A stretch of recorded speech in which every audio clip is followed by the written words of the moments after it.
जय हिंद, जय भारत, जय भीम साथियों।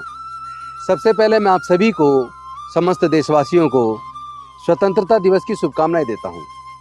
लेकिन साथ ही साथ एक चिंता हमेशा सताती है कि क्या हमारे देश में लोगों की आज़ादी और देश की स्वतंत्रता बची रहेगी। इस बात को लेकर मुझे चिंता रहती है। मुझे डॉक्टर बाबा साहेब अम्बेडकर जी का 25 नवंबर 1948 का संविधान सभा के सामने रखा वो भाषण, जिसमें उन्होंने 2 चिंताएं जाहिर की थी, वो चिंताएं याद आती हैं। जिसमें उन्होंने कहा था कि जिस दिन देश के लोग धर्म को देश से ऊपर मान लेंगे, उस दिन देश की आज़ादी खतरे में पड़ जाएगी। और दूसरी चिंता उन्होंने जाहिर की थी, जिस दिन देश के लोग किसी नेता के प्रति इस हद तक नतमस्तक और अंधे हो जाएंगे, भक्त हो जाएंगे कि वो नेता निरंकुश हो जाएगा और लोगों के खुद हक अधिकार छीनना शुरू कर देगा, उस दिन लोग अपनी आज़ादी खो देंगे। आज वो चिंताएं सच साबित हो रही हैं।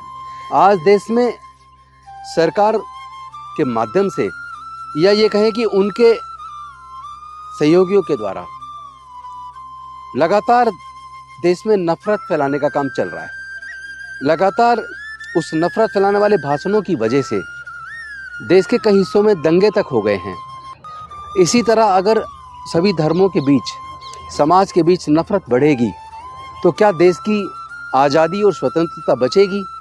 एक तो ये चिंता सताती है।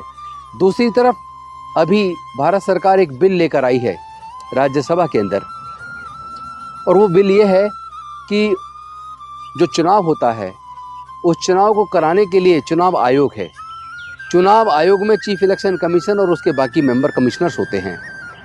उनको चुनने का अधिकार प्रधानमंत्री जी, एक कमेटी 3 लोगों की, जिसमें प्रधानमंत्री जी, देश के मुख्य न्यायाधीश और लीडर ऑफ अपोजिशन होते हैं।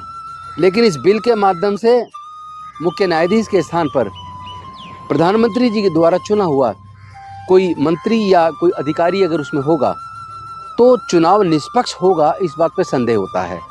क्योंकि यूपी के चुनाव में, बिहार के चुनाव में इस तरह के आरोप लगे हैं कि सरकार ने कलेक्टर्स के माध्यम से और मशीनरी के माध्यम से कुछ जीते हुए चुनाव को हरवा दिया, या ये कहिए जहां उनको लग रहा था कि वो कम वोटों से हारे हैं, उनमें भी कुछ इस तरह हुआ कि हारे हुए व्यक्ति को जीता हुआ भी दिखा दिया, जिससे चुनाव आयोग पर लोगों का विश्वास पहले से ही घट रहा था। ईवीएम पे भी लोग भरोसा नहीं कर रहे थे। ऐसे में अगर ये बिल पास हो गया, जिसमें 3 सदस्यों की कमेटी, जो मुख्य चुनाव आयुक्त व अन्य आयुक्तों को चुनेगी, उसमें प्रधानमंत्री जी, लीडर ऑफ अपोजिशन और उसके साथ साथ तीसरे व्यक्ति के तौर पर मुख्य न्यायाधीश की जगह पर अगर कोई मंत्री होंगे या कोई अधिकारी होंगे, तो चुनाव में निष्पक्षता नहीं होगी, ऐसा हमें प्रतीत होता है। और ये चिंता मुझे लगता है पूरे देशवासियों को सता रही है।